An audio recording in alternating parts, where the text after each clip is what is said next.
ఇది చిత్తూరు జిల్లా చంద్రగిరి నియోజకవర్గం సంబంధించి వారు కూడా మనతో పాటు జాయిన్ అయ్యారు. మనోహర్ గారు మీ దగ్గరికి వస్తూ ఒకసారి సో ఇవాళ ఒక వీడియో రిలీజ్ చేశారు మీ పార్టీ అధినేత ఉప ముఖ్యమంత్రి పవన్ కళ్యాణ్ గారు. సో ఏరియల్ సర్వే ద్వారా ఆయన తీసినటువంటి వీడియోని కూడా ఆయన వీడియో తీస్తున్న దాన్ని హెలికాప్టర్లో దాన్ని కూడా చూపిస్తూ అట్లనే ఆ ల్యాండ్కి సంబంధించినటువంటి దాన్ని కూడా మొత్తం చూపించడం, వాటికి సంబంధించి కొంత బార్డర్ వేయడం, బహుశా కొంత వర్క్ కూడా ఏఐ ద్వారానో ఎడిటింగ్ సంథింగ్ కూడా కొంత వర్క్ కూడా చేసినట్లుగా ఉన్నారు కదా. అసలు ఏంటి ఈ వీడియో ఉద్దేశం ఏంటి, ఈ వీడియో ఇప్పుడు రిలీజ్ చేయడానికి కారణం ఏంటి? ముందుగా మీకు ఏబిఎన్ ప్రేక్షకులకి శుభ సాయంత్రం అండి. సో మా అధ్యక్షులు ఆంధ్రప్రదేశ్ రాష్ట్ర ఉప ముఖ్యమంత్రి వర్యులు ఈ నవంబర్ 8, 9 తారీఖుల్లో చిత్తూరు, తిరుపతి జిల్లాల్లో పర్యటించారు. వాటి పర్యటనలో భాగంగా 9వ తారీఖు ఉదయం ఇక్కడ మనం పలమనేరులో ఏనుగుల సంరక్షణ కేంద్రాన్ని ప్రారంభించి అటు వెళ్తూ ఉన్న సమయంలో మంగళంపేట అంటే పొంగునూరు నియోజకవర్గం పులిచెర్ల మండలం మంగళంపేటలో ఇప్పుడేం కొత్తగా పవన్ కళ్యాణ్ గారు కొత్తగా దీనికోసం చేసేదేని కాదు. ఇంతకు ముందే లాస్ట్ టైం కూడా మనం ఒకసారి పవన్ కళ్యాణ్ గారు అటవీ భూములను పరిరక్షించాలనేసి గవర్నమెంట్ వచ్చినప్పటి నుంచి కూడా చూస్తున్నారు. ఏదైతే 2019, 2024 ప్రాంతంలో అవినీతి అక్రమాలు జరిగాయో వాటన్నిటిని కూడా వెలికి తీసే పరిరక్షణలో భాగంగా మా అధ్యక్షులు శ్రీ పవన్ కళ్యాణ్ గారు ఈ రోజున వీడియో రిలీజ్ చేయడం జరిగింది. ఈ వీడియోలో రిలీజ్ చేస్తూ దీనిలో చెప్పడం జరిగింది survey number 295, survey number 295, survey number 296లో దాదాపు 104 ఎకరాల అటవీ శాఖ అటవీ భూములు ఎంక్రోచ్మెంట్ అయినాయి. ఈ ఎంక్రోచ్మెంట్ ఎందుకయ్యాయంటే గత ప్రభుత్వంలో అటవీ శాఖ మంత్రిగా ఉన్నటువంటి పెద్దిరెడ్డి రామచంద్రారెడ్డి గారు దీన్ని భూ కబ్జా చేశారు, ఫారెస్ట్ భూములను ఆక్రమించారు. ఎందుకు మా అధ్యక్షులు శ్రీ పవన్ కళ్యాణ్ చెప్తున్నారంటే మనకు ల్యాండ్ రికార్డ్స్, రెవెన్యూ రికార్డ్స్ ఉంటాయండి. ఫెయిర్ ఉంటుంది, 1B ఉంటుంది, ఏ రిజిస్టర్ ఉంటుంది, దాంతో పాటు మనకు వెబ్ ల్యాండ్ ఉంటుంది. నార్మల్ గా వెబ్ ల్యాండ్ అనేది ఏంటంటే మనం చూడడానికి మనకు వస్తుంది సబ్ డివిజన్ చేస్తారు. అసలు మామూలుగా మనం ఒక నేషనల్ హైవేలో ప్రాజెక్ట్ వెళ్తుంది, రోడ్డు వేస్తున్నాం అంటేనే ఫారెస్ట్ అనేది సెంట్రల్ గవర్నమెంట్ పరిధిలో ఫారెస్ట్ అంటే అడవుల భూములన్నీ కూడా కానీ అడవులకు సంబంధించి సెంట్రల్ గవర్నమెంట్. దానికి మనం పర్మిషన్ రావడానికే చాలా ఇబ్బంది పడతాం.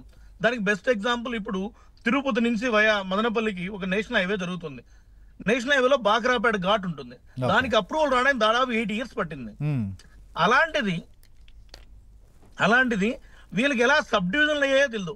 అంటే అటవీ భూములు సబ్ డివిజన్ కూడా చేసి 296 సర్వే నెంబర్లో వీళ్ళు సబ్ డివిజన్ చేస్తారు. అంటే ఫస్ట్ ఆఫ్ ఆల్ ఫారెస్ట్ భూములు జోలికి వెళ్ళడం అనేది ఒక నేరం ఉంటే మళ్ళీ ఆ ఫారెస్ట్ భూముల యొక్క నంబర్ని సబ్ డివిజన్ చేసి రిజిస్టర్ చేస్తారు. అది ఎలా జరుగుతుంది సార్? కేవలం ఎలా రెవెన్యూలో ఉన్నాయంటే మీకు బెస్ట్ ఎగ్జాంపుల్ చెప్తాను సార్. రేణిగుంట మండలం, ఏర్పేట మండలం ఉంటుంది. అసలు 1Bలో ఉండేది 522 సర్వే నెంబర్ ఉంటే 522 సర్వే నెంబర్ అనేది మన యొక్క ఫెయిర్ లో లాస్ట్ ఉంటే వీళ్ళు 525 క్రియేట్ చేస్తారు సర్వే నెంబరు.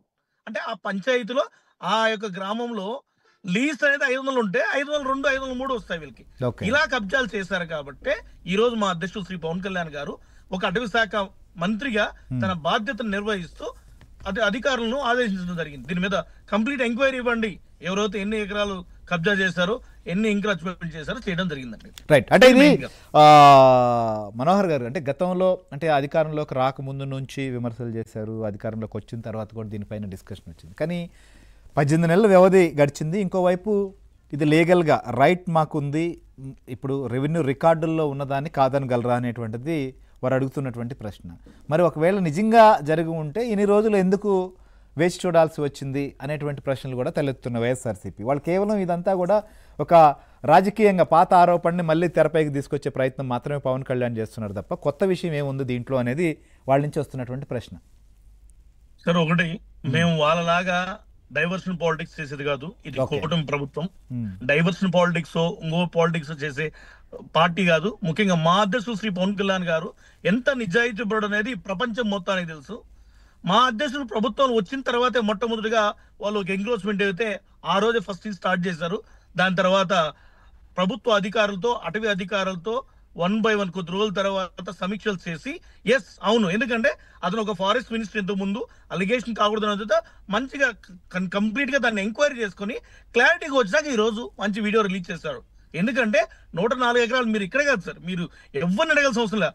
మంగళంపేటకి ఏపీఎన్ టీం ఒకటి పోయి పల్లెల్లో వాళ్ళు అడగండి. ఇప్పుడు సపోజ్ నాయకులు ఏదో రాజకీయాల కోసం తప్పు చెప్తా అనుకున్నాం, కానీ కామన్ మ్యాన్ కామన్ ప్రజలు చెప్పరు కదా, వాళ్ళు చెప్తారు ఆ హిస్టరీ అంతా. ఇక్కడ ఉన్నాయి, ఇక్కడ ఏనుగులు వస్తా ఉన్నాయి, ఇక్కడ పుల్లు వస్తా ఉన్నాయి, మేమందరం ఇక్కడ వేసుకున్నాం, మమ్మల్ని కాదని వీళ్ళు అటవీ భూములకి వేస్తాం, మళ్ళీ వేరే వాళ్ళకి లేదు. ఇంకోటి చూడండి హైలైట్ సార్, ఇక్కడ ఎలా ఉంటుందంటే ఓన్లీ వాళ్ళ భూములకు మాత్రమే తారు రోడ్లు ఉంటాయి, సిమెంట్ రోడ్లు వేసుకుంటారు, వాళ్ళు మాత్రం మంగళ కట్టుకుంటారు, వేరే ఎవ్వరు కట్టిండ్రు. అంటే ఇది నార్మల్ గా వాళ్ళు కొనేది అయితే వేరే వాళ్ళు కూడా కొనింటారు కదా. పెద్దిరెడ్డి రామచంద్రారెడ్డి లేదా పెద్దిరెడ్డి మిథున్ దగ్గరే కాదు కదా, ఇంకా చాలా మంది రెడ్లు ఉన్నారు, చాలా మంది నాయకులు ఉంటారు, కొనిండొచ్చు కదా. కానీ వీళ్ళు మాత్రమే కట్టారంటే ఏమి, కేవలం అటవీ శాఖ మంత్రిగా ఉండి అటవీ కాపాడాల్సిన మంత్రి అటవీని కాజేస్తున్నాడు.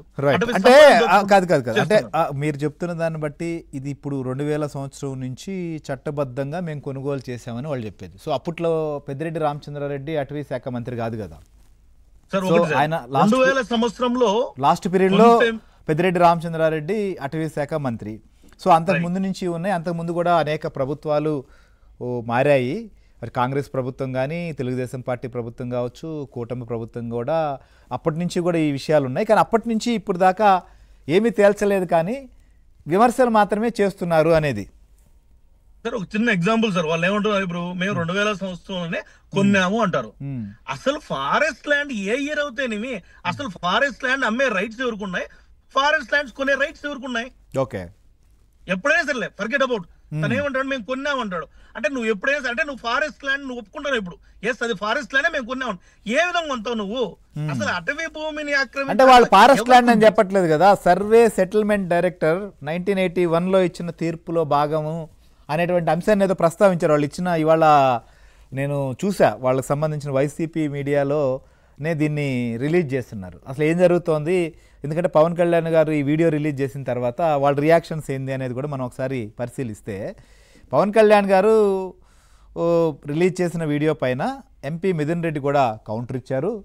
ఇది పవన్ కళ్యాణ్ గారు దీన్ని నిరూపించకపోతే క్షమాపణ చెప్పాలని చెప్పి కూడా ఆయన డిమాండ్ చేశారని చెప్పి వారి మీడియాలోనే రాస్తుంది. ఎందుకంటే ఈ భూములు తాము 2000 సంవత్సరంలో చట్టబద్ధంగా కొనుగోలు చేశాం, దానికి సంబంధించిన రికార్డులన్నీ ఉన్నాయి, వాటిని ఆన్లైన్లో చెక్ చేసుకోవచ్చు అంటూ మిథున్ రెడ్డి కూడా దీనికి సంబంధించినటువంటి ఒకటి ఇవాళ రిలీజ్ చేయడం జరిగింది. Good sir. ఇప్పుడు రెవెన్యూ రికార్డ్స్ సర్చ్ చేయమంటారు, మరి రెవెన్యూ రికార్డ్స్ సర్చ్ చేస్తే వెబ్ ల్యాండ్స్ ఎందుకు ఫెయిర్ అడంగంలో ఉండడానికి మ్యాచ్ అవ్వాలి కదా. ఇప్పుడు సర్వే నెంబర్ 295 ఎక్స్టెంట్ లో సర్వే నెంబర్ 295లో 50 ఎకరాలు ఉన్నదనుకున్నాం సార్. మీరు సబ్ డివిజన్ చేస్తున్నారు 295/1 అనో /2 అనో /3 అనో, ఆ 50 ఎకరాలు అనేది ఇక్కడ వచ్చినట్టు సబ్ డివిజన్ మ్యాచ్ అవ్వాలి కదా. లేదు, మనకు యాజ్ పర్ రెవెన్యూ యాక్ట్ ప్రకారం